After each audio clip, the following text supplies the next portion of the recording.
মা আমাকে জ্যাকেট কিনে দেয়নি। মা জ্যাকেট আমি পিছন থেকে ছিঁড়ে ফেলে দিব, ভেতর থেকে আমি তুলা বের করে বাতাসে উড়াবো। এখন আমার অনেক খুশি লাগছে। কি রাহুল আমাকে সেরা জ্যাকেট দিয়েছে, ভালো জ্যাকেটের কথা বলে।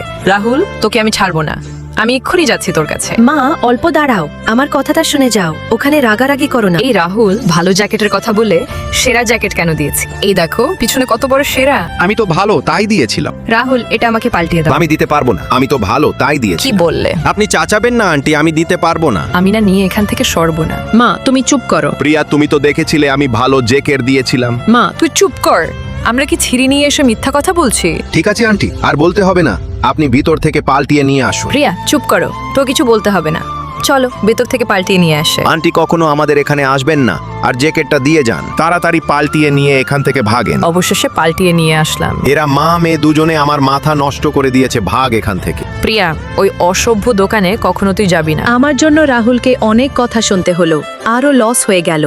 আমারও অনেক ভুল হয়ে গেছে, টাকা আমি এখনই ফেরত দিতে যাব। রাহুল, তুমি আমার মার কথা কিছু মনে করো না।